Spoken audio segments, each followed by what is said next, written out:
The soldiers complained about the heat, the mosquitoes, the smell of rotting vegetation rising from black water that looked like it had never seen sunlight. Master Sergeant Corinne Thibodeau stood motionless at the edge of the bayou, her boots sinking slightly into mud that had swallowed better men than these, and she did not hear a word they said. Her eyes tracked something beneath the surface, something the others could not see. Private First Class Kendrick made the mistake of laughing. "You know what I heard?" he announced to the group. 12-foot gators in this water. Maybe 13. Biggest ones in Louisiana. Thibodeau did not turn around. There are worse things in this water than gators. The laughter died. Kendrick shifted his weight, suddenly uncertain. "What's worse than a 12-foot gator, Master Sergeant?" She turned then, and something in her expression made the question feel like a mistake. Her eyes were the color of the water itself, brown with flecks of green that seemed to shift depending on the light. She held his gaze for 3 seconds. 4, 5. Before we get into this story, drop a comment and let us know what state you are watching from. Maybe you have known someone like Master Sergeant Thibodeau, someone who seemed to belong to a place the way most people belong to nothing at all. "Me," Thibodeau said finally. She let the word hang in the humid air before turning back to the water. "Now get your gear and pay attention. The Bayou does not care about your complaints."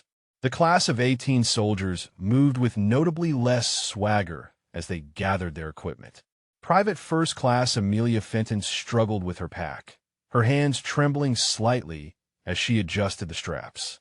She was from Ohio, had never seen water this dark, and every shadow beneath the surface looked like death waiting to happen. "Fenton," Thibodeau's voice carried without rising. "You're overthinking the straps. Loosen the left, tighten the right. Your center of gravity is off." Fenton flushed red as nearby soldiers snickered. She adjusted as instructed and felt the pack settle properly against her back.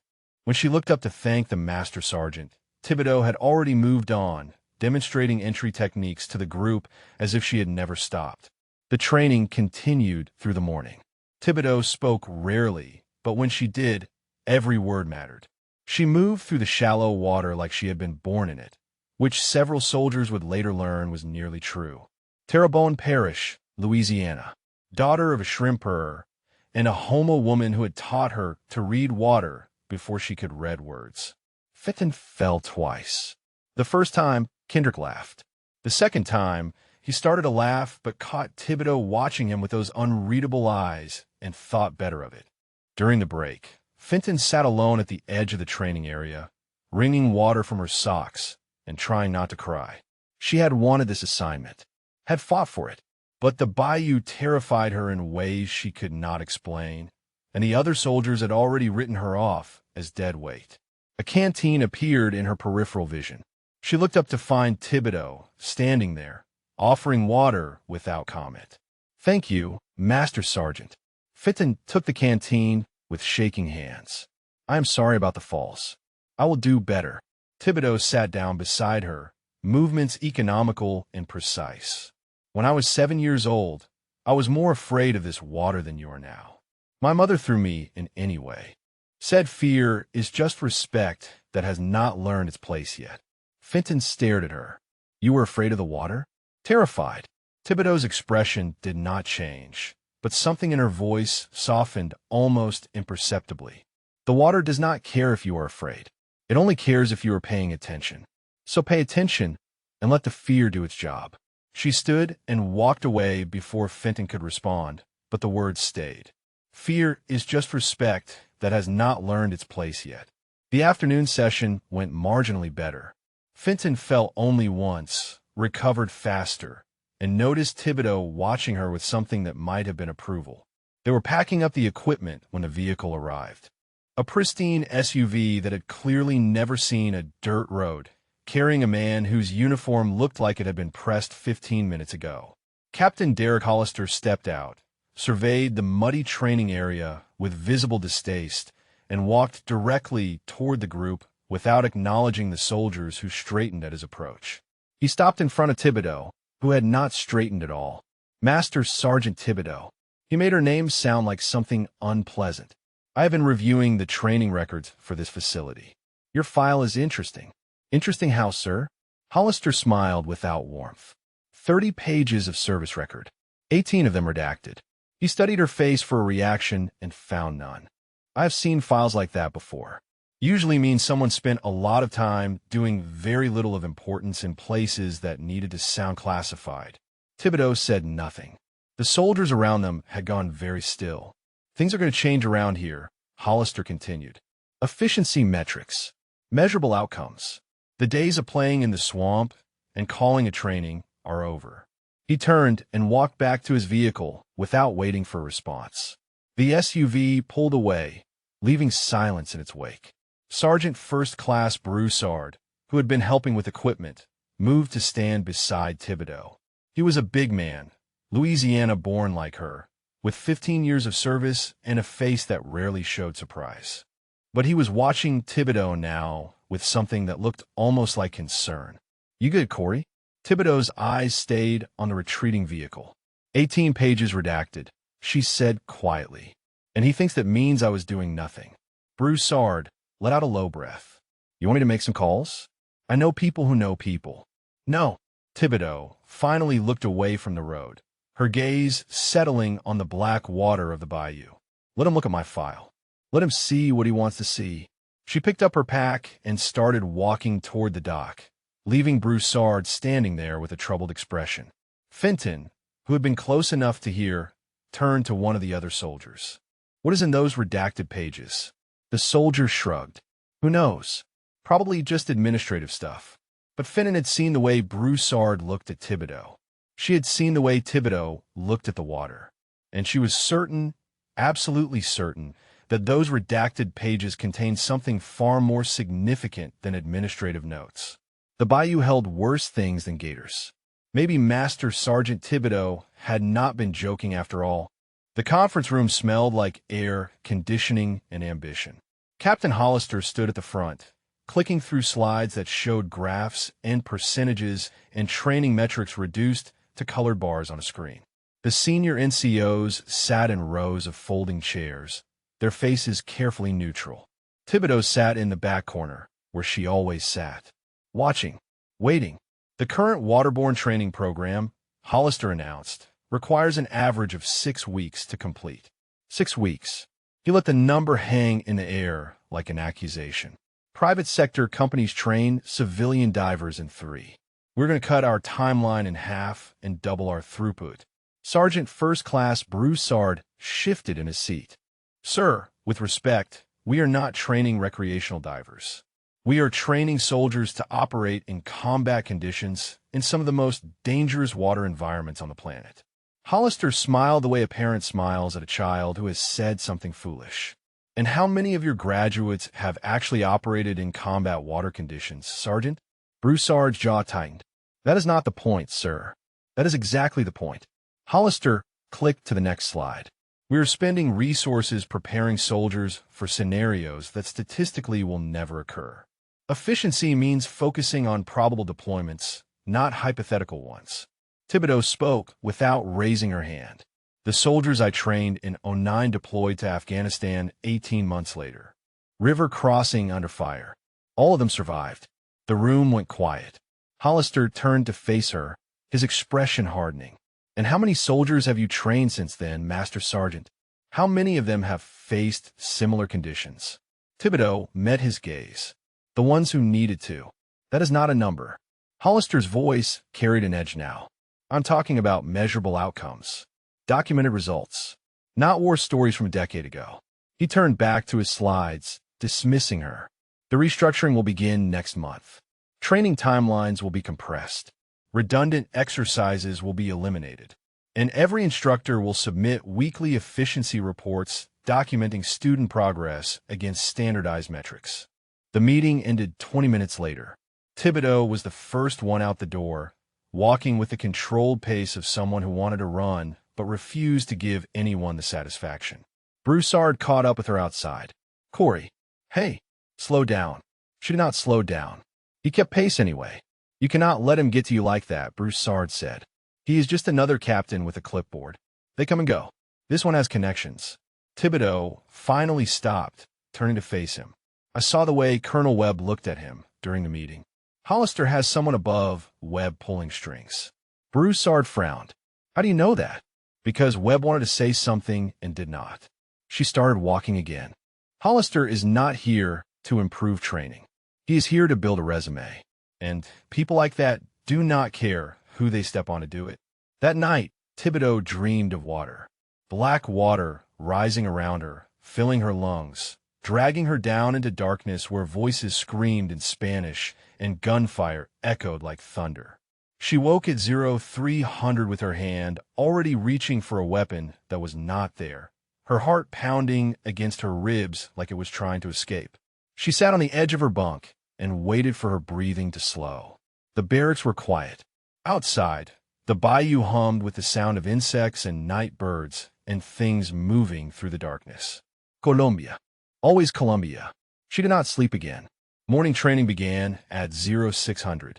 Fenton was already at the dock when Thibodeau arrived, checking her equipment with the focused attention of someone determined to get it right. "You're here early," Thibodeau observed. Fenton straightened. "I wanted to practice the gear checks, Master Sergeant. Make sure I have them memorized." Thibodeau studied her for a moment. Something in the young soldier's determination reminded her of someone she had known a long time ago. Someone who had also refused to quit despite every reason to do so. "Show me," Thibodeau said.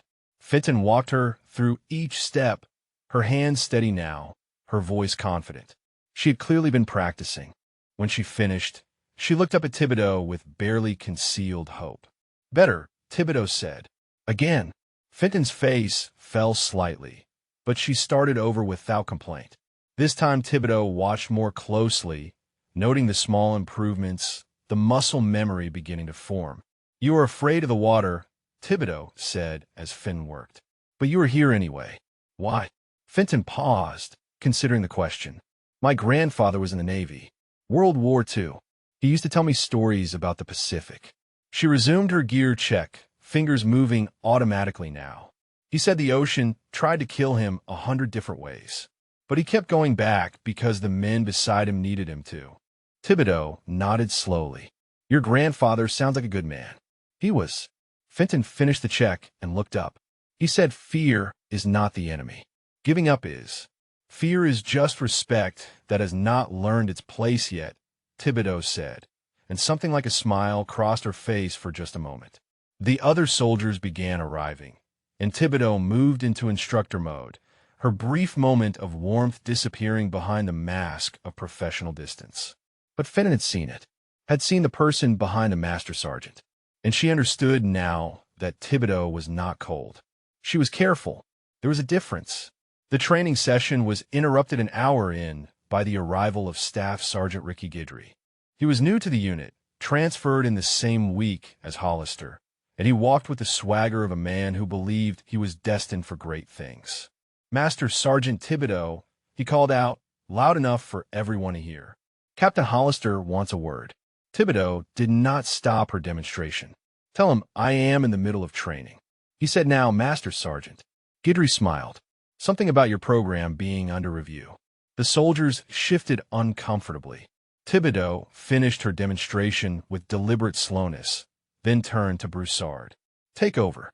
She walked toward Guidry without hurrying, stopping close enough that he had to tilt his head back slightly to meet her eyes.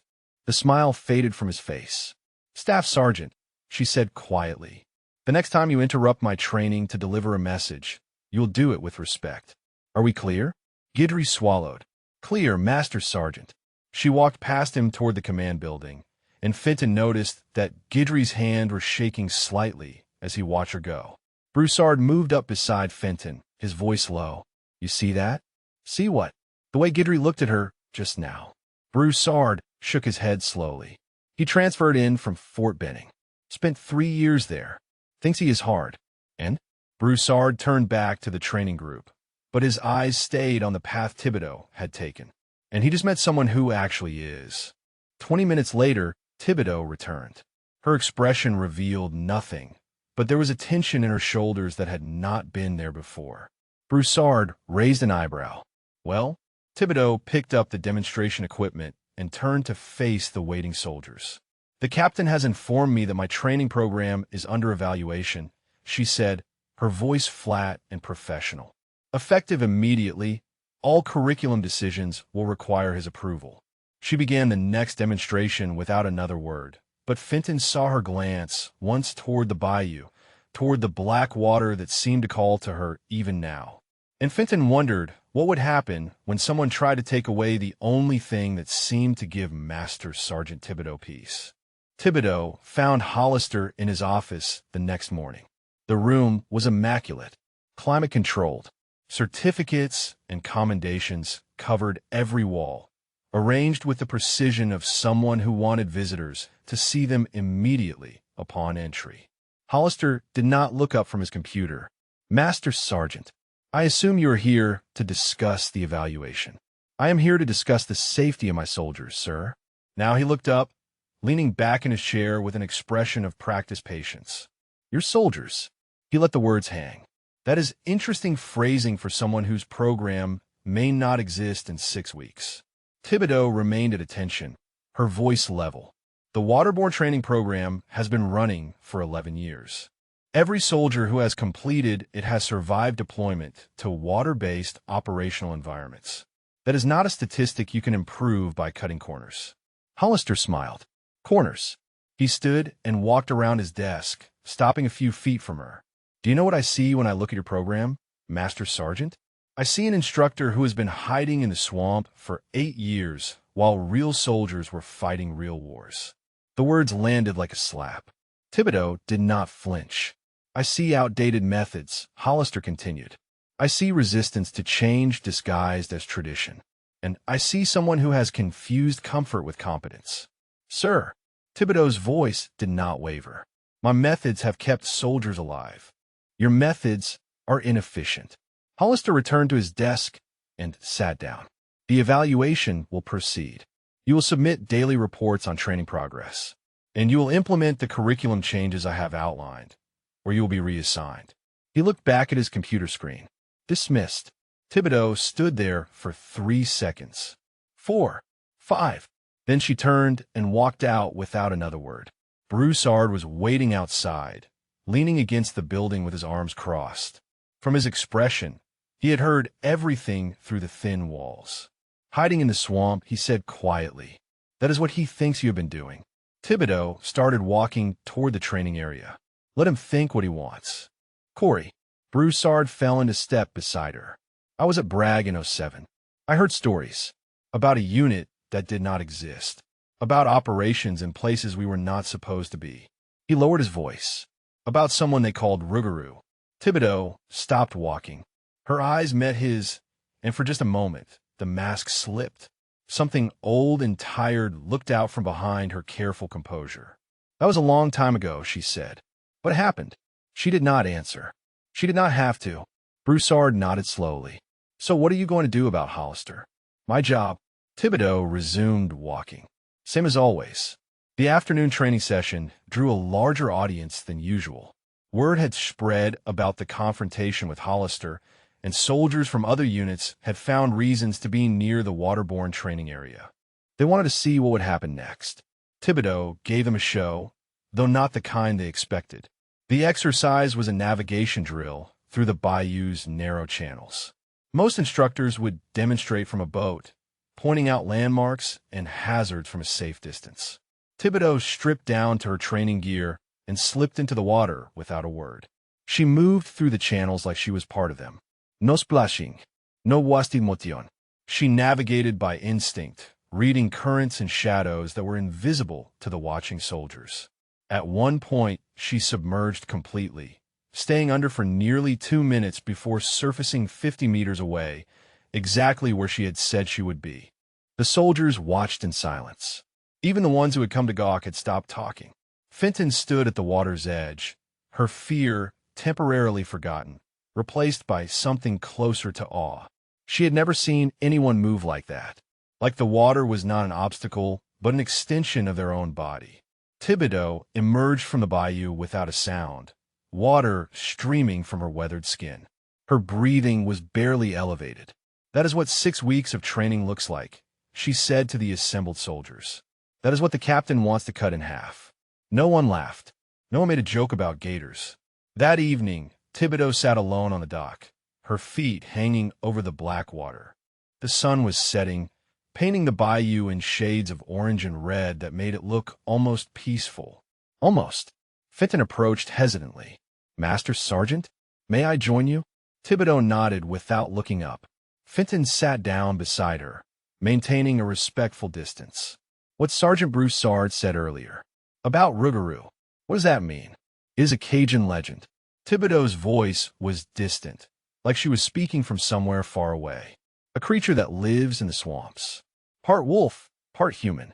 The old folks used to tell stories about it to keep children from wandering into the bayou at night."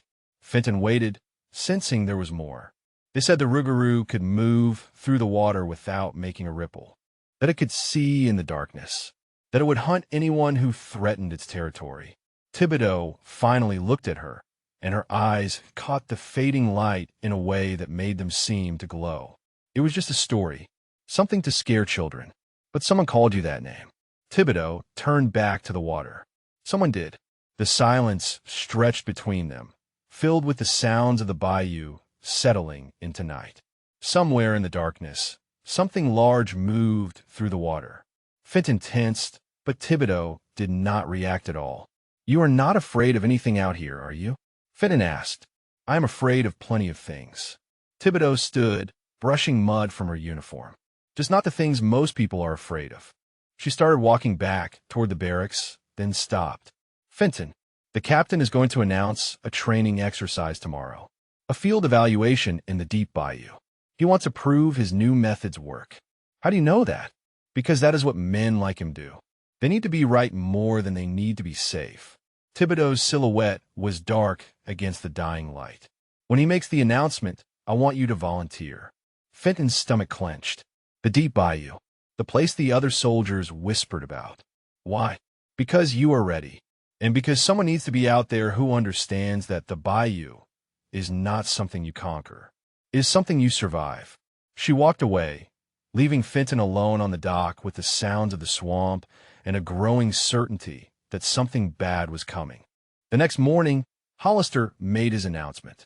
A 72-hour field exercise in the deep bayou.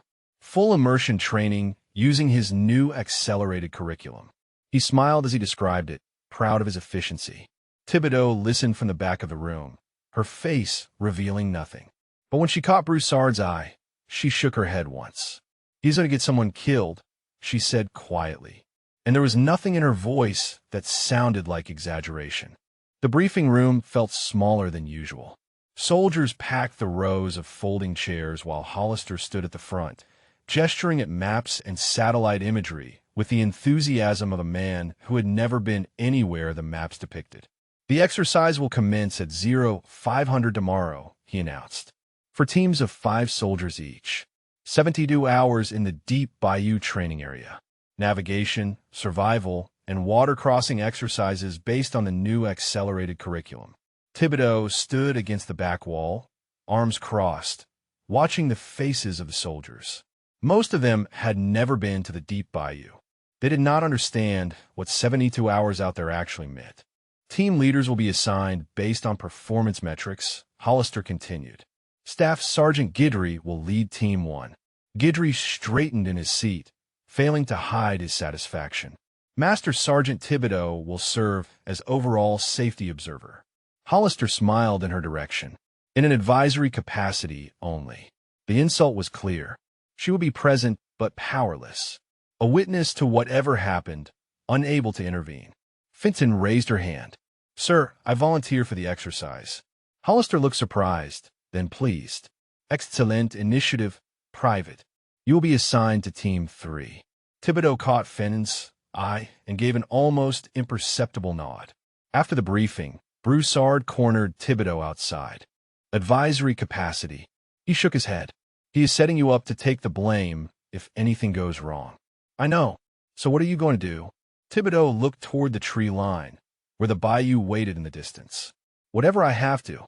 That evening, she found Fenton at the equipment shed, going through her gear for the 3rd time. The young soldier's hands were steady, but her jaw was tight with tension she was trying to hide. "You are overthinking again," Thibodeau said. Fenton looked up. "I want to be ready." "You are ready." Thibodeau sat down on an equipment crate across from her. "The question is whether you trust yourself to know it." Fenton set down the compass she had been checking. "Can I ask you something, Master Sergeant?" "Go ahead." "The deep bayou. The place we're going tomorrow. What is it really like out there?" Thibodeau considered the question. "Different than here. The channels are narrower. The water is darker. Sound travels strangely, so you cannot always trust your ears. And the wildlife is not used to people, which means they are less predictable." "That sounds terrifying." "It is." Thibodeau leaned forward slightly. "But here is what Captain Hollister does not understand. The bayou is not dangerous because of what lives in it. It is dangerous because it does not forgive mistakes. You get lost out there. The water does not care that you are tired or scared or that someone is supposed to come looking for you. It just keeps being water." Fenton nodded slowly. "So how do you survive it?" "By respecting it. By paying attention. By understanding that you are a guest in something much older and much more powerful than you will ever be." The words settled between them like stones dropped into still water. Fenton felt some of her fear shift into something else. Not confidence exactly, more like acceptance. "My grandfather used to say something similar about the ocean," she said quietly. "He said the sea does not hate you, but it does not love you either. It just is." "Your grandfather was a wise man." "He was." Fenton picked up her compass again, but this time her hands were steadier. "Master Sergeant, why did you want me to volunteer for this exercise?" Thibodeau stood up. "Because Hollister chose Team 3's route. It goes through a section of the deep bayou that floods unpredictably. His new curriculum does not include flood response training." Fenton felt her stomach drop. "So he is sending us into danger without preparing us for it. He does not know it is dangerous. That is the problem with efficiency metrics. They do not measure the things that actually kill you." Thibodeau moved toward the door. "Get some sleep. Tomorrow is going to be long." She was almost outside when Fenton called after her. "Master Sergeant, what happened in Columbia?" Thibodeau stopped. The silence stretched for several seconds. "I lost people," she said finally. "Good people. Because someone made decisions based on numbers instead of reality." She walked out into the darkness without looking back. Later that night, Thibodeau made her way to the edge of the training area, where the manicured grounds gave way to wild bayou. She stood at the boundary for a long time, listening to the sounds of the swamp. The water was restless tonight. She could feel it in the air, in the way the insects had gone quiet, in the subtle wrongness of the wind. Weather was coming. Bad weather. The kind that turned the deep bayou from dangerous to deadly. She pulled out her phone and checked the forecast. The official prediction showed clear skies for the next 72 hours. But the official prediction was made by computers analyzing satellite data from 100 miles away. They did not know this bayou. They did not feel what she felt. She should tell Hollister. Should insist he postpone the exercise until conditions improved. But she already knew how that conversation would go. He would dismiss her concerns as fear-mongering, as an attempt to undermine his authority. He would proceed with the exercise regardless, and he would make sure everyone knew she had tried to stop it. Broussard appeared beside her, his footsteps nearly silent on the soft ground. "You feel it too." It was not a question. "Storm coming," Thibodeau said. "Day after tomorrow, maybe sooner." The bayou knows. Does Hollister? Hollister thinks weather forecasts are accurate. Thibodeau turned to face her old friend.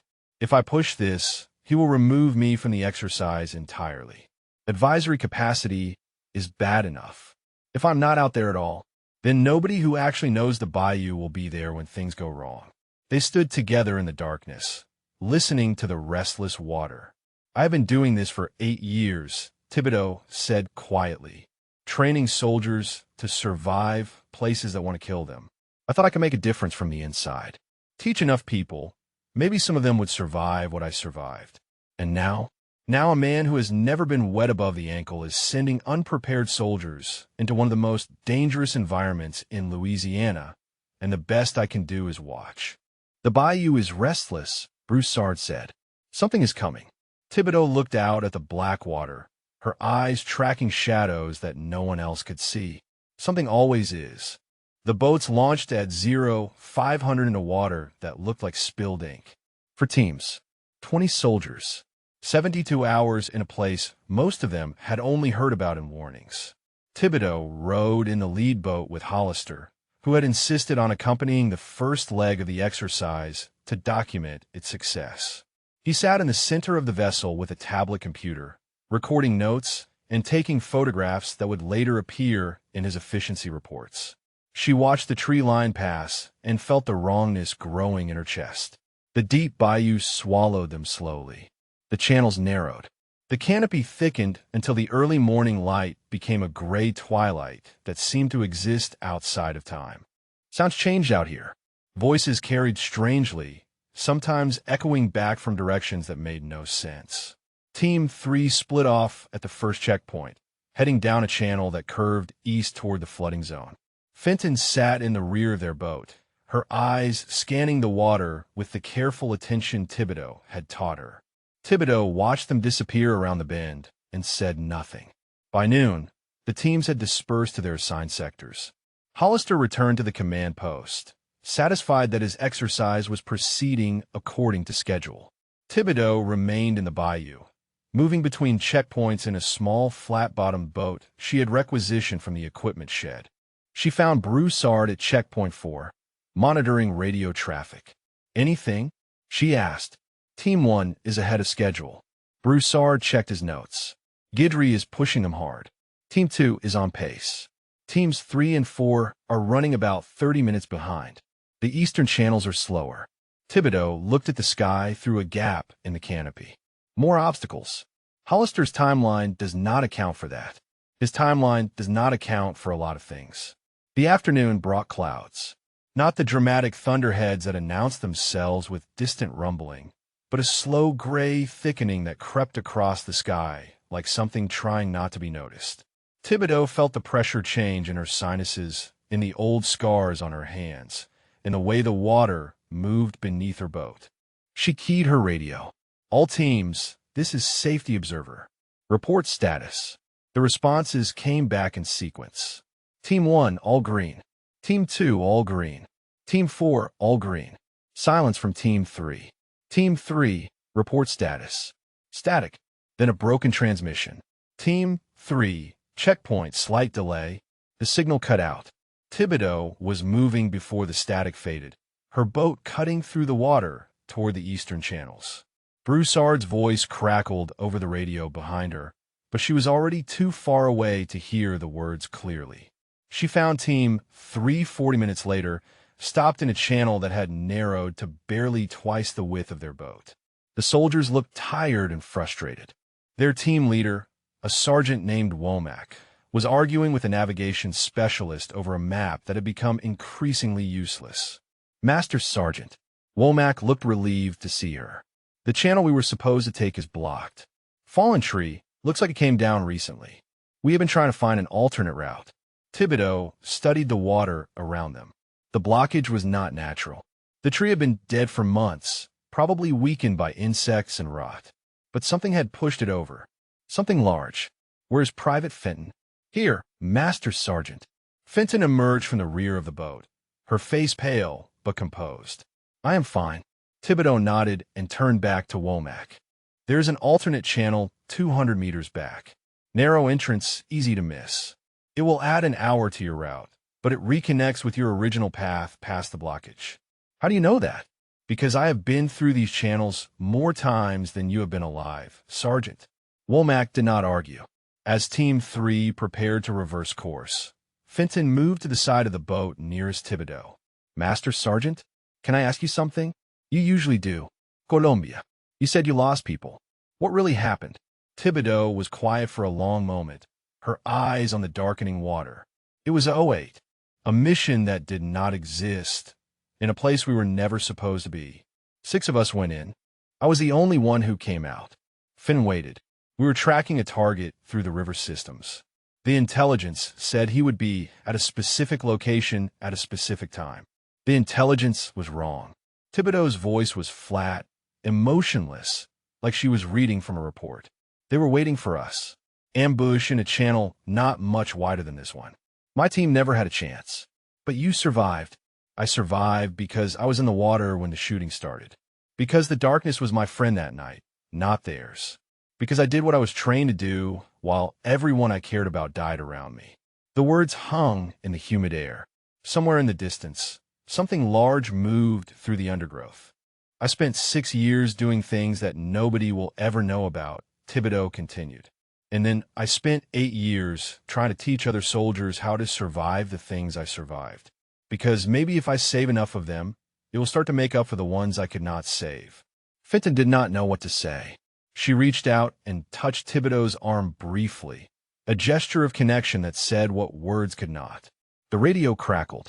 All teams, this is command. Weather update. Conditions remain favorable. Continue exercise as planned. Thibodeau looked at the sky, at the clouds that had thickened while they talked, at the water that was starting to move in ways the weather reports could not explain. He is wrong, she said quietly. About the weather? About everything. She helped Team 3 navigate to the alternate channel, then watched them disappear into the Bayou's maze of waterways. The clouds continued to gather. The air grew heavier. The insects went silent. By nightfall, the first drops of rain began to fall. By midnight, the storm had arrived. And somewhere in the eastern channels, where the water was already rising, a distress call echoed across the frequencies. Team 1. Emergency. We need immediate assistance. Guidry's voice was barely recognizable through the static and the fear. We have soldiers in the water. Repeat, soldiers in the water. Position unknown. Thibodeau was already moving, her boat cutting through the rain-lashed darkness toward the sound of chaos. The bayou had stopped waiting.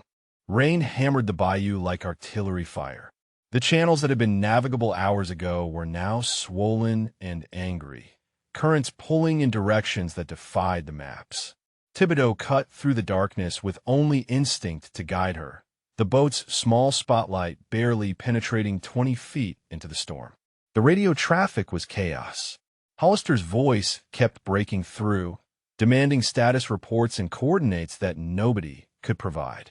Guidry was screaming about capsized boats and missing soldiers. Somewhere in the static, other team leaders were calling for guidance that was not coming. Thibodeau turned off her radio. She knew these waters, knew them the way she knew her own heartbeat. The storm had transformed the bayou into something savage, but beneath the violence was a pattern she could read. The currents told her where the water was deepest. The sound of the rain told her where the channels opened up. The darkness itself seemed to part for her as she pushed deeper into the eastern sectors. She found the first capsized boat 40 minutes later. Empty. Gear scattered across the water. No bodies, which meant the soldiers had made it to something solid. She marked the location in her mind and kept moving. The second boat was worse. Still floating, but barely, wedged against a cypress knee with water pouring over the gunwale. 2 soldiers clung to the branches above, their faces white with terror in her spotlight beam. Master Sergeant. One of them nearly fell, trying to wave at her. Sergeant Guidry. He went after Private Collins. She got swept downstream. They had been gone for 20 minutes. We're downstream.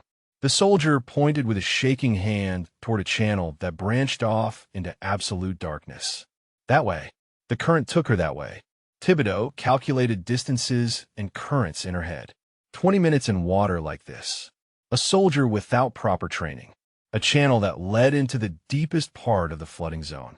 She should wait for backup. Should coordinate with command. Should follow the protocols that existed precisely for situations like this. She thought about Colombia, about waiting for backup that never came, about protocols that had gotten her team killed. Stay here, she told the soldiers. Keep your lights on. Rescue boats will be here within the hour. What about you? Thibodeau did not answer. She was already turning her boat toward the dark channel, toward the place where the current wanted to take her. The channel narrowed quickly.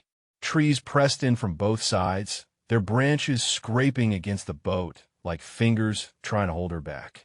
The rain made it impossible to see more than a few feet ahead. She killed the spotlight and let her eyes adjust to the darkness. This was what she had been trained for. Not the classroom instruction, not the safety briefings and efficiency metrics. This, the darkness, the water, the hunt. She heard Guidry before she saw him, his voice carrying across the water, hoarse and panicked, calling for Collins, calling for anyone. She found him clinging to a half-submerged log, his uniform torn, his face bleeding from a gash above his eye. He stared at her spotlight like he was seeing a ghost. Master Sergeant. His voice cracked. Collins. I tried to reach her. The current was too strong. She went under, and I cannot find her. How long ago? I do not know. 10 minutes. Maybe more. He was shaking violently, whether from cold or shock, she could not tell. I tried. I swear I tried. Thibodeau pulled him into the boat without gentleness. Stay here. Do not move. Do not touch anything. Where are you going? She did not answer. She stripped off her jacket, her boots, everything that would weigh her down. Guidry watched with dawning horror as she moved to the edge of the boat. You cannot go in there. The current will kill you. Thibodeau looked at him, and something in her expression made him stop talking. The woman standing before him was not the quiet instructor he had dismissed and undermined. This was someone else entirely. Someone who belonged to the darkness and the water in ways he could not comprehend. Stay with the boat, she said. Then she slipped into the black water without a sound and vanished. The cold hit her like a fist. The current grabbed her immediately, pulling her downstream with a force that would have overwhelmed anyone who tried to fight it. Thibodeau did not fight. She let the water take her, reading its movements, feeling its rhythm, becoming part of its flow. This was what they had trained her for all those years ago. Not to conquer the water, but to join it, to think like it, to move through it like a predator through its natural habitat. She surfaced once, twice, orienting herself by the shapes of trees against the slightly lighter sky. The current was carrying her toward a bend in the channel where debris would naturally collect. If Collins was still alive, if she had found something to grab onto, that was where she would be. Thibodeau dove again, pushing herself deeper, letting the current accelerate her movement. Her lungs burnt. Her muscles screamed. The darkness was absolute, but she did not need light. She had spent years learning to see with her hands, her skin, her instincts. Her fingers brushed fabric. She grabbed and pulled, fighting the current for the first time, dragging whatever she had found toward the surface. They broke through together, Thibodeau gasping for air, Collins limp and silent in her grip. The debris pile was 10 feet away. Thibodeau kicked toward it, hauling Collins through water that fought her every inch. Her hand found a branch, then another. She pulled them both onto the tangled mass of logs and vegetation, collapsing on her back with Collins beside her. For a long moment, she just breathed, staring up at the rain falling from the invisible sky. Then she rolled over and checked Collins for a pulse. Faint, but there. She started CPR, pressing down on the young soldier's chest with a rhythm born of training and desperation. Once, twice, 3 times. Collins coughed, water erupting from her mouth, her body convulsing as her lungs remembered how to breathe. Easy. Thibodeau held her steady. Easy. You are safe. I have you. Collins's eyes opened, wild with fear and confusion. Master Sergeant? How did you find me? Thibodeau looked back at the black water, at the channel that had nearly claimed both their lives. The rain was beginning to ease. The current was slowing. The bayou was settling back into something like peace. They used to call me Rougarou, she said quietly. The thing in the bayou you never see coming. Collins stared at her, not understanding. Not yet, but somewhere upstream, watching from a boat where he had been told to stay, Staff Sergeant Guidry was beginning to understand exactly what Master Sergeant Thibodeau really was. The rain had softened to a steady drizzle by the time Thibodeau got Collins back to Guidry's boat. The young soldier was conscious but weak, shivering uncontrollably despite the humid air. Guidry helped pull her aboard without a word, his eyes never leaving Thibodeau. She climbed in after Collins, water streaming from her body, and immediately checked the soldier's vitals again. Pull stronger now, breathing steady. She would need medical attention, but she would live. How'd you do that? Guidry's voice was barely above a whisper. The current in that channel. Nobody could swim in that. Nobody. Thibodeau did not look at him. Radio the command post. Tell them we have a casualty who needs medevac. Then tell them Team 1's remaining members need extraction from the coordinates I marked upstream. Guidry did not move. I have seen combat swimmers. I have seen Navy SEALs in the water. What you just did was not normal. Now Thibodeau looked at him.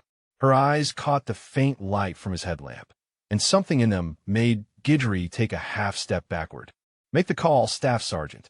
He made the call. The next 2 hours blurred together in a chaos of rescue operations and radio traffic.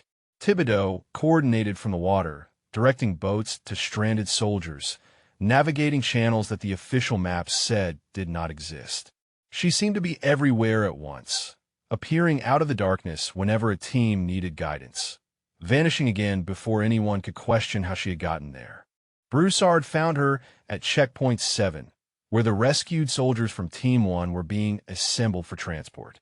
He brought coffee in a thermos and a dry jacket that she accepted without comment. Collins is stable, he said. Medevac took her 30 minutes ago. Doctors say she will make a full recovery. Good. Guidry has been talking. Broussard lowered his voice, telling everyone what he saw, how you went into that water and came out with a soldier everyone else had given up for dead. Thibodeau sipped the coffee, her eyes on the Bayou. People talk. This is different, Corey. He is not mocking you anymore. He's scared of you. She turned to face him. Good. Before Broussard could respond, the radio crackled with a new transmission. All rescue units, this is command. Team 3 has failed to report at their scheduled checkpoint. Last known position was Eastern Sector. Grid reference follows. Any units in the area, please respond. Thibodeau was moving before the coordinates finished transmitting. Team 3. Fenton's team. The Eastern Sector was 3 miles away through channels that were still running high from the storm. Thibodeau pushed her boat harder than she should have, taking risks that would have capsized anyone who did not know these waters like she did. She found their boat first, wedged against a fallen cypress, half submerged, abandoned. Gear scattered across the water. No signs of violence. No signs of the team. She killed her engine and listened. The bayou was quiet. Too quiet. Even after a storm, there should have been sounds. Insects. Birds. The subtle movements of things that lived in the darkness.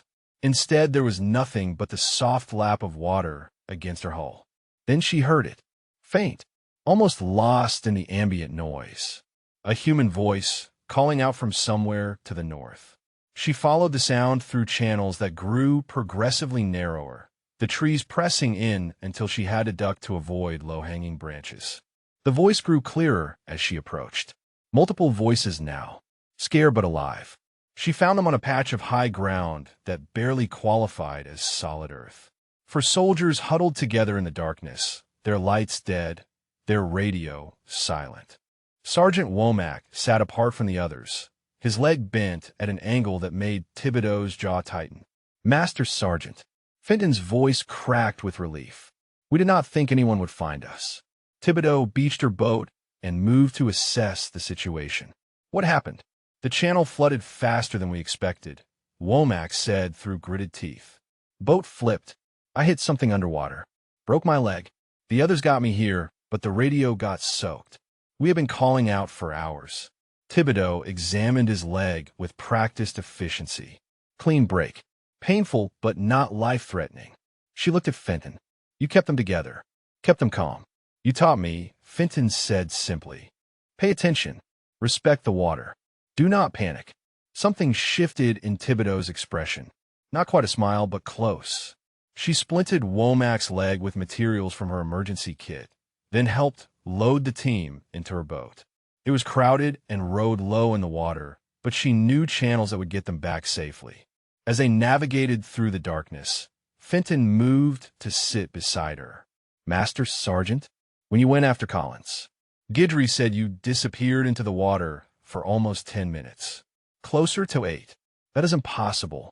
A person cannot hold their breath that long, cannot swim in currents that strong. Thibodeau was quiet for a moment, steering around a submerged obstacle that no one else could see. When I was 19, I was recruited into a program that does not officially exist. They trained us to do things that most people believe are impossible. To operate in environments where normal soldiers would die in minutes. Finn waited. We learned to slow our heart rates, to use oxygen more efficiently, to move through water the way predators move, not fighting the current, but becoming part of it. Thibodeau glanced at her. The program produced 12 operatives over 15 years. I'm the only one still alive. The weight of that statement settled over the boat like fog. Why are you telling me this? Because you asked, and because you earn an answer. Thibodeau guided the boat around a bend, and the lights of the forward command post appeared in the distance. And because someday you might need to know that the impossible is only impossible until someone does it. Fenton looked at the woman beside her, at the weathered skin and the Bayou-colored eyes and the quiet certainty that came from surviving things that should have killed her 100 times over.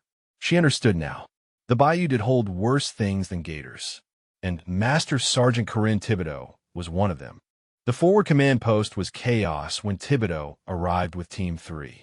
Medics swarmed the boat before it touched the dock, pulling Womack onto a stretcher and rushing him toward the waiting ambulance. The other soldiers were wrapped in thermal blankets and guided toward the triage area, their faces hollow with exhaustion and relief. Hollister stood at the center of it all, barking orders into a radio that crackled with competing voices. His uniform was still pristine. His boots were still dry. He had not left the command post once during the entire crisis. Master Sergeant Thibodeau. His voice cut through the noise. I need a full report on your activities tonight. There are questions about protocol violations. Thibodeau stepped off the boat and walked past him without stopping. Later, Hollister grabbed her arm. That was not a request. She turned.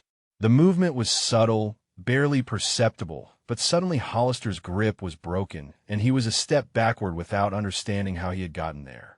The soldiers nearby had gone quiet, watching. I have been in the water for 6 hours, Thibodeau said, her voice flat and cold. I pulled 3 soldiers out of channels that your exercise plan said were safe. I navigated flood conditions that your weather report said would not happen. I saved lives that your protocols would have lost. She leaned closer, and Hollister flinched. Your report can wait until morning. She walked away. Hollister did not try to stop her. Broussard fell in a step beside her as she moved toward the equipment shed. That was either very brave or very stupid. Probably both. He is going to come after you for that. In front of witnesses. Broussard shook his head. You just embarrassed him. He embarrassed himself. Thibodeau stopped at the shed door and turned to face her friend. His exercise plan nearly killed 4 soldiers tonight. His efficiency metrics did not account for weather, terrain, or basic safety protocols. That is not my fault. No, but he's going to make it your problem. She opened the shed and stepped inside, beginning the process of stowing her gear. Let him try. The next few hours passed in a blur of debriefings and medical reports. All soldiers were accounted for. Collins was stable at the base hospital. Womack's leg would require surgery but would heal fully.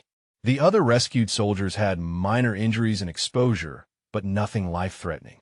By any reasonable measure, the night had been a success. Everyone had survived. But Thibodeau knew that was not how Hollister would frame it.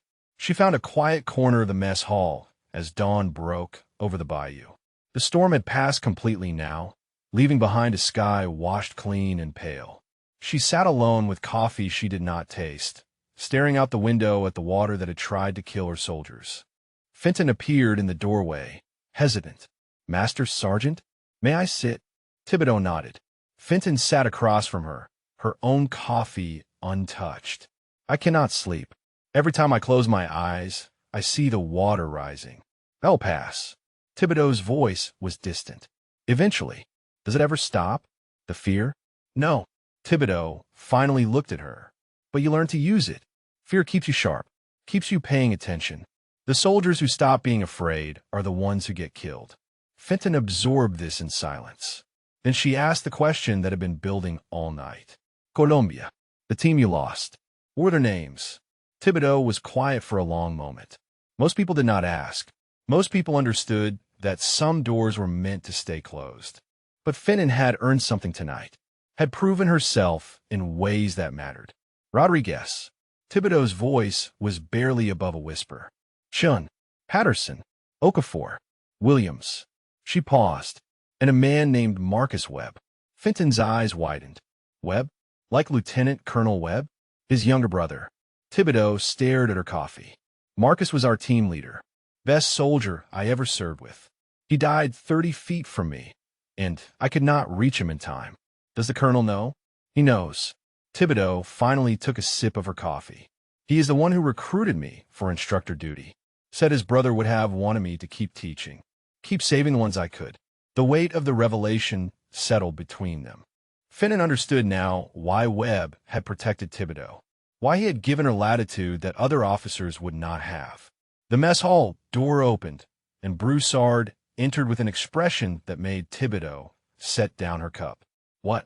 Hollister just filed an official complaint. Broussard sat down heavily. Insubordination. Failure to follow chain of command. Reckless endangerment of personnel. Reckless endangerment. Thibodeau laughed, but there was no humor in it. I saved 3 soldiers. He is claiming you deviated from rescue protocols, that you put yourself and others at risk by operating without authorization. Broussard leaned forward. He is also claiming that your actions during the exercise constitute evidence of mental instability. Fenton's face flushed with anger. That is insane. She is the only reason any of us survived. Hollister does not care about what actually happened. He cares about controlling the narrative. Broussard looked at Thibodeau. If this goes to a formal review, he has enough friends to make it stick. Thibodeau stood and walked to the window. The bayou stretched out before her, calm now, peaceful in the early morning light.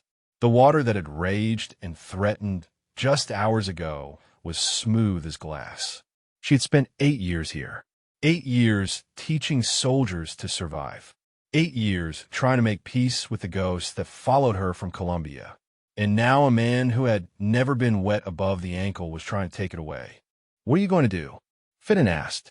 Thibodeau watched the water. Somewhere out there, beneath the surface, things moved in patterns only she could see. The bayou was her home, her sanctuary, her penance. She was not going to let Derek Hollister take that from her. The only thing I know how to do, she said quietly. Fight. She turned from the window, and something had changed in her eyes. The quiet instructor was gone. In her place stood the woman who had earned the name Rougarou, the predator who had survived things that should have killed her 100 times over. Hollister wanted a war. He was about to find out what war with Corinne Thibodeau actually looked like. The formal review was scheduled for 48 hours after the exercise ended. Hollister had pushed for immediate action, but Lieutenant Colonel Webb had insisted on proper procedure. Time for statements to be collected. Time for evidence to be gathered. Time for Thibodeau to prepare. She spent the first day doing something she had avoided for 8 years. She made phone calls, reached out to people she had served with in the program that did not exist. Men and women who had moved on to other assignments, other lives, but who remembered what she had done, what they had all done. By evening, her email contained 14 character statements from officers and NCOs across 4 branches of service. 3 of them were from general officers. 1 was from a sitting member of the Senate Armed Services Committee. Broussard watched her compile the documents with something like awe. I did not know you had those kinds of connections. I do not like to use them. Thibodeau organized the files on her laptop. These people owe me nothing. We served together. That should be enough. But you call them anyway. She looked up at him. Hollister wants to destroy everything I have built here. He wants to prove that I am unstable, that my methods are dangerous, that I do not belong in the army. And I'm going to show him exactly how wrong he is. The second day brought unexpected allies. Guidry appeared at her quarters shortly after dawn, his face pale and his hands shaking slightly. Master Sergeant, I need to talk to you. Thibodeau studied him for a long moment, then stepped aside to let him enter. He stood in the center of her small room, unable to meet her eyes. What I saw in the bayou, what you did for Collins. I have been thinking about it for 2 days straight. I cannot stop thinking about it. And I was wrong about you. Guidry's voice cracked. I came here because Hollister promised me advancement. Said if I helped him restructure the training program, he would make sure I got promoted. He looked up finally. I did not care who got hurt. I just wanted to move up. Thibodeau said nothing. Waited. The things I said about you. The way I treated you. Guidry swallowed hard. You saved Collins when I could not. You went into water that should have killed you, and you brought her back. And I have been helping a man who would have let her drown rather than admit his plan was flawed. What do you want, Staff Sergeant? Guidry reached into his pocket and pulled out a USB drive. Everything. Emails between me and Hollister. His plans for restructuring. The metrics he was going to falsify to make the exercise look successful. His connections to the promotion board. He held out the drive. I know it does not make up for what I did, but maybe it helps. Thibodeau took the drive. Why now? Because I watched you disappear into that water. Guidry's eyes were haunted, and I realized that some people actually care about soldiers more than careers. I want to be one of those people. She studied him for a long moment. Then she nodded once. Get out. He left without another word. The review convened at 0900 in the base conference room. Hollister sat at one end of the table with his JAG representative, a stack of documents arranged neatly before him. His expression radiated confidence. Thibodeau sat at the other end alone. She had declined representation. Lieutenant Colonel Webb presided, his face carefully neutral. This review has been convened to examine allegations of misconduct during the recent training exercise. Captain Hollister, you may present your case. Hollister stood, straightening his already perfect uniform. Master Sergeant Thibodeau demonstrated a pattern of insubordination and reckless behavior that endangered lives and violated multiple Army regulations. He presented his evidence methodically. Her refusal to follow his commands. Her unauthorized solo rescue operations. Her confrontation at the command post. Each point delivered with the precision of a prosecutor building an airtight case. When he finished, he sat down with the satisfied expression of a man who believed he had already won. Webb turned to Thibodeau. Master Sergeant, you may respond. She stood slowly, her movements deliberate. Sir, I would like to submit evidence to the review. She connected her laptop to the room's display system. The first image that appeared was a weather radar showing the storm's actual path compared to the official forecast. The exercise was conducted despite clear indicators of dangerous weather conditions. Captain Hollister dismissed these indicators because they contradicted his predetermined timeline. She clicked to the next slide. Statements from the rescued soldiers. Every soldier pulled from the water that night has provided testimony that my actions saved their lives. Private Collins was underwater for approximately 8 minutes before I reached her. Standard rescue protocols would have required waiting for backup that was 45 minutes away. She would have died. Another slide. Medical reports. Sergeant Womack's team was stranded in a sector that flooded because Captain Hollister's modified route did not account for known flood patterns. Patterns that are documented in training materials he chose not to review. Hollister's expression had begun to curdle. Thibodeau clicked to the final set of documents. Character statements from 14 senior military officials, and a file of emails provided by Staff Sergeant Guidry. These emails document Captain Hollister's plan to falsify exercise results, his coordination with promotion board members to advance his career, and his explicit instructions to Staff Sergeant Guidry to undermine my authority.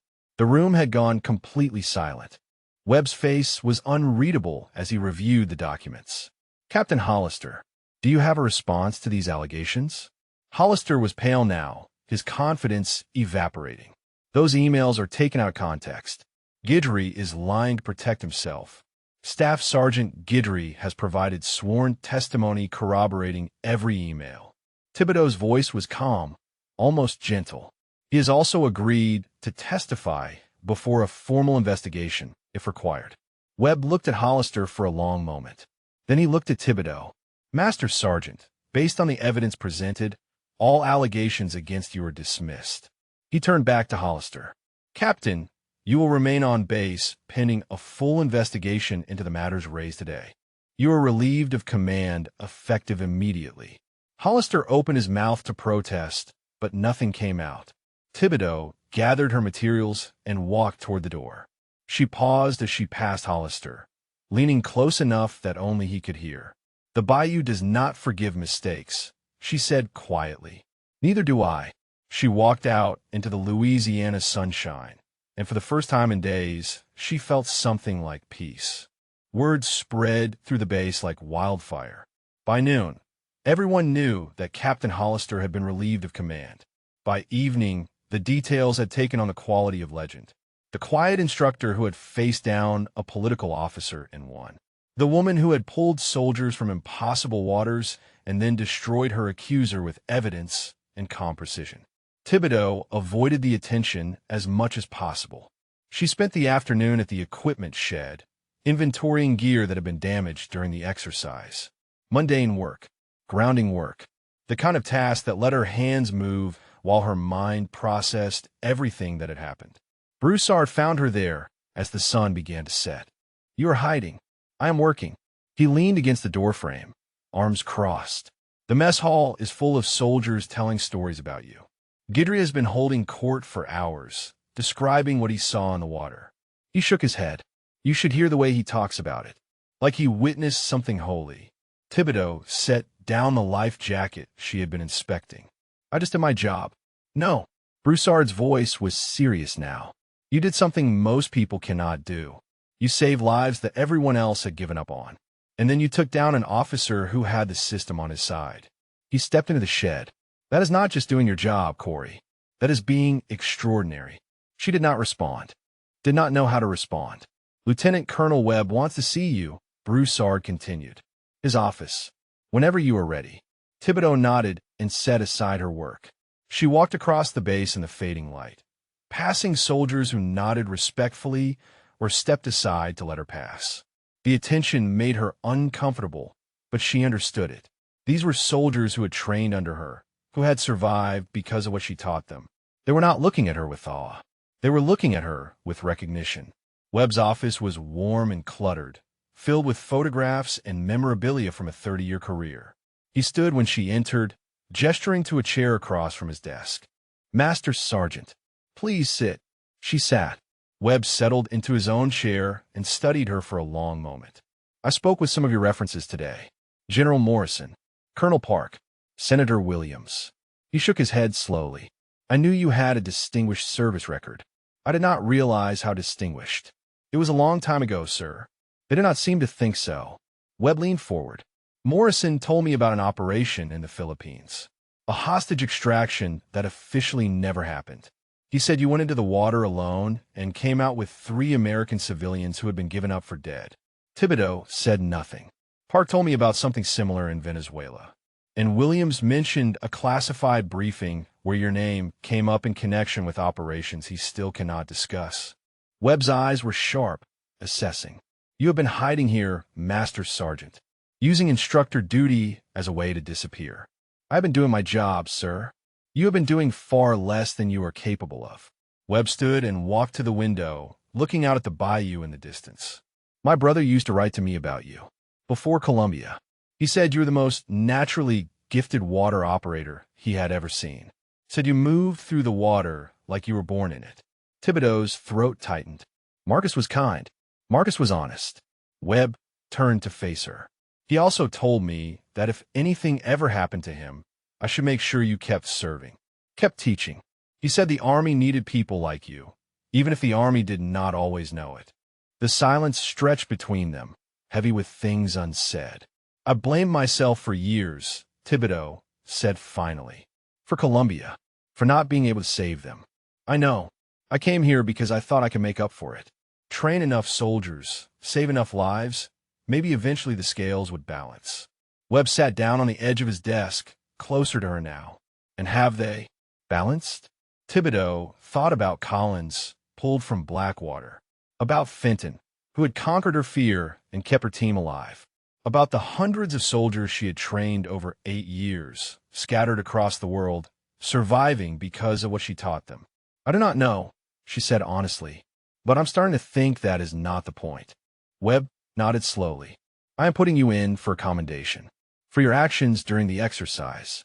He held up a hand to forestall her objection. "You saved lives, Master Sergeant. That deserves recognition, whether you want it or not." Sir, I was just doing what needed to be done. That is exactly what Marcus used to say.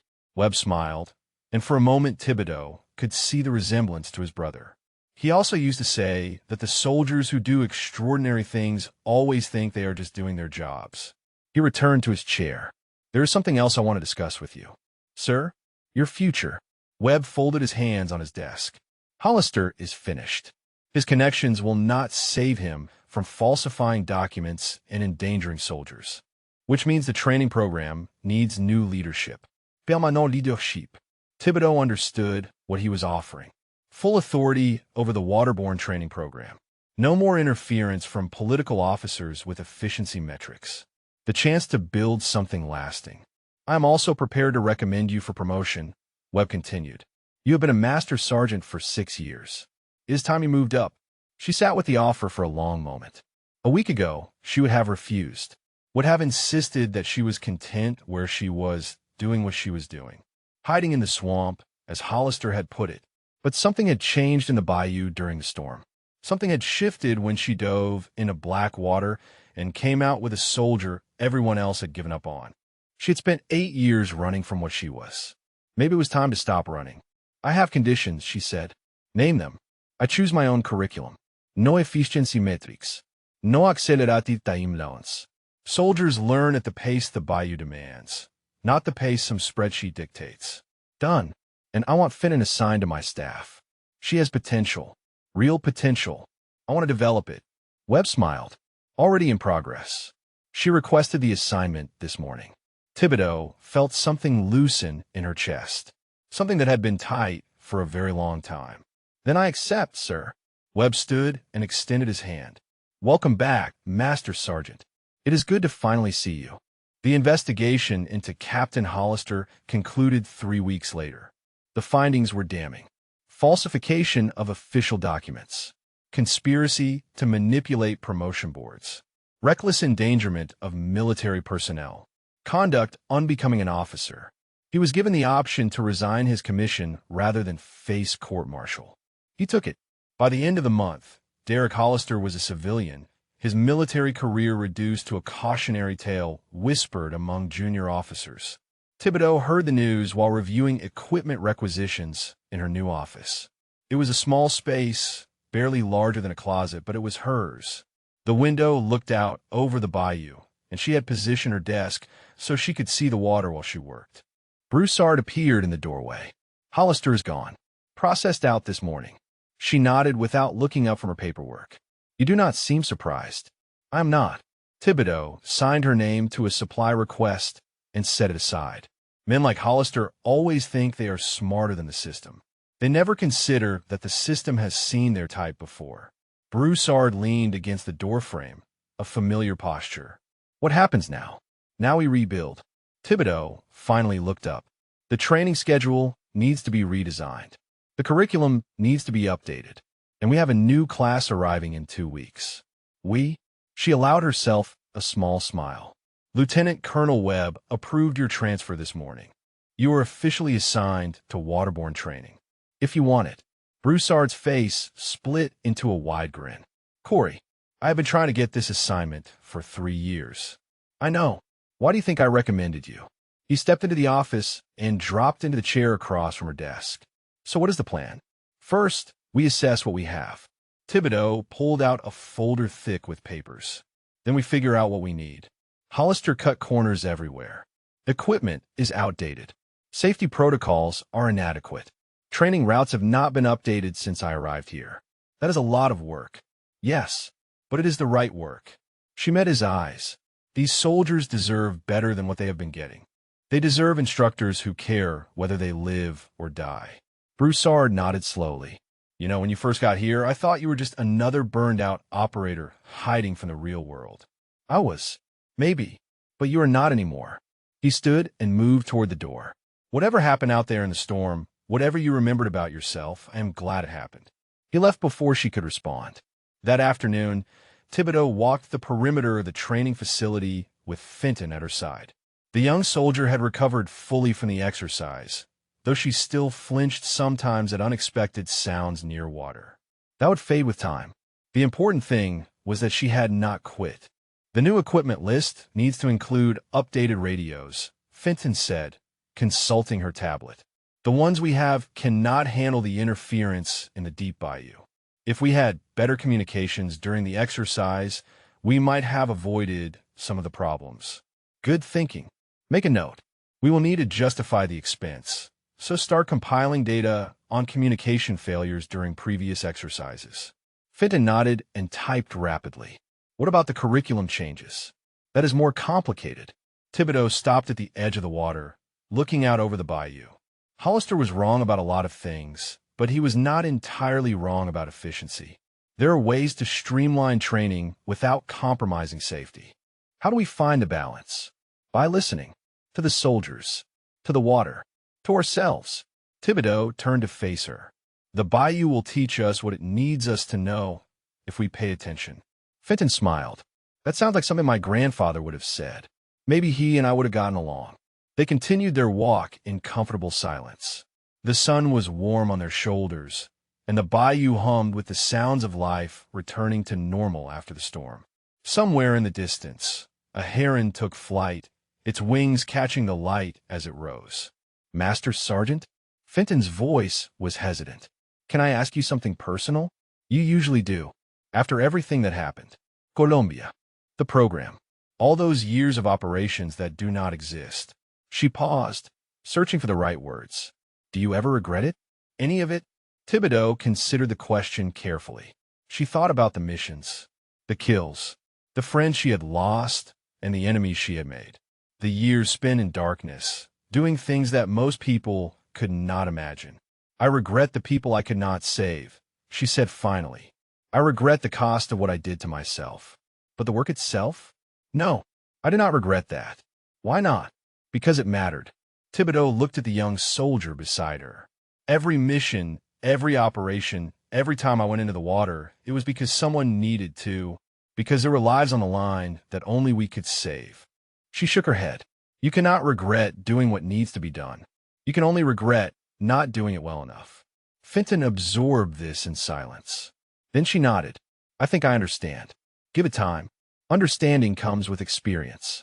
They walked back toward the training facility as the afternoon shadows lengthened. The bayou stretched out beside them, ancient and patient, keeping its secrets as it always had. Master Sergeant? Fenton asked as they reached the dock. Yes. Thank you. For teaching me. For believing I could do this when I did not believe it myself. Thibodeau looked at her, at the soldier she had become. The fear was still there, buried deep, but it had learned its place. It had become respect. You did the hard part yourself, Thibodeau said. I just showed you where to look. She walked onto the dock and stood at its edge, looking out at the water that had shaped her life. The bayou that had nearly killed her soldiers. The bayou that had reminded her who she really was. For the first time in 8 years, she felt like she belonged here. Not because she was hiding, because she was home. 6 months later, a new class of soldiers stood at the edge of the bayou. 22 men and women in fresh uniforms. Their faces a mixture of anticipation and barely concealed fear. The morning sun painted the water gold, and somewhere in the cypress trees, a bird called out a warning that none of them understood. Master Sergeant Thibodeau stood motionless at the water's edge, her boots sinking slightly into mud that had swallowed better soldiers than these. She did not turn around as they assembled behind her. She was watching something beneath the surface, something they could not see. Private Okonkwo made the mistake of laughing nervously. I heard there are gators in this water, he announced to no one in particular. 12-footers, maybe bigger. Thibodeau did not turn around. There are worse things in this water than gators. The laughter died. Okonkwo shifted his weight, suddenly uncertain. He glanced at his fellow soldiers for support and found none. The veterans who had been through the program before were watching Thibodeau with expressions that bordered on reverence. What is worse than a 12-foot gator, Master Sergeant? She turned then, and something in her expression made the question feel like a mistake. Her eyes were the color of the water itself, brown with flecks of green that seemed to shift with the light. She held his gaze until he looked away. Me, she said. Fenton stepped forward from her position at the edge of the group. She wore sergeant stripes now, earned through performance that had exceeded every expectation. Her voice carried the quiet confidence of someone who had faced the Bayou and emerged transformed. Fall in for orientation. Sergeant Finnan's commands were crisp and clear. Equipment check in 15 minutes. Anyone not ready gets extra laps around the perimeter. The soldiers scrambled to comply. Thibodeau watched them with something that might have been satisfaction. The training program had changed in the months since Hollister's departure. New equipment, updated protocols, a curriculum that balanced efficiency with safety, speed with thoroughness. The graduation rate had improved. More importantly, the survival rate for deployed soldiers had improved even more. Broussard appeared at her side, holding 2 cups of coffee. He handed one to her without comment. New batch looks green, he observed. They always do. Remember when Finnan looked like that? Thibodeau sipped her coffee and watched her former student direct the new soldiers with practiced authority. She has come a long way. They all have. Broussard gestured toward the training facility, where veterans of previous classes were preparing equipment and running diagnostics. You built something here, Corey. Something that matters. We built something. He smiled. Fair enough. The morning training session proceeded smoothly. Thibodeau moved among the soldiers, correcting techniques, offering guidance, occasionally demonstrating movements that made even the most confident students pause in awe. She was patient where patience was needed and demanding where nothing less than excellence would suffice. During the afternoon break, Collins found her at the dock. The young soldier had returned to duty 3 months after her rescue, fully recovered and determined to complete the training she had nearly died attempting. She had graduated at the top of her class. Master Sergeant. Collins saluted crisply. I wanted to let you know. My orders came through. Thibodeau returned the salute. Where are they sending you? Forward deployment. Riverine operations. Collins smiled. They said my waterborne qualifications were exceptional. They were. Collins hesitated, then spoke again. I never properly thank you. For what you did in the bayou. For going into that water when everyone else had given up. Thibodeau studied the young soldier she had pulled from death. You do not owe me thanks. You owe me excellence. Go out there and survive. That is how you thank me. Collins nodded, her eyes bright. I will, Master Sergeant. I promise. She walked away, and Thibodeau watched her go with something that felt like hope. The sun was setting when Lieutenant Colonel Webb arrived at the training facility. He found Thibodeau at her usual spot, standing at the edge of the water, watching the bayou settle into its evening rhythms. Master Sergeant. He stood beside her, looking out at the same water. I wanted to deliver this personally. He handed her a folder. Inside was a certificate and a set of orders. Thibodeau read them twice before speaking. Sergeant Major? The promotion board met yesterday. Webb's voice carried a warmth she rarely heard from him. It was unanimous. She stared at the papers in her hands. Sergeant Major Corinne Thibodeau, the highest enlisted rank she could achieve. Recognition not just for what she had done, but for what she had built. Marcus would be proud, Webb said quietly. Thibodeau felt the words settle into her chest, filling spaces that had been empty for a very long time. She thought about his brother, about the team she had lost, about the years she had spent trying to make amends for surviving when they did not. I hope so, she said. Webb nodded and walked away, leaving her alone with the bayou. The water was calm now, reflecting the orange and purple of the sunset sky. Somewhere in the distance, an alligator slipped beneath the surface, hunting in waters it had claimed long before humans arrived.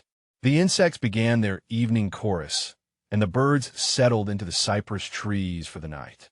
Thibodeau stood at the edge of it all, the woman who had earned the name Rougarou, the predator who had become a protector, the soldier who had found her way home. If you connected with this story, drop a comment about what resonated most with you, or share if you have known someone whose quiet exterior hid extraordinary capability. Someone like Master Sergeant Thibodeau, who carried more beneath the surface than anyone could see.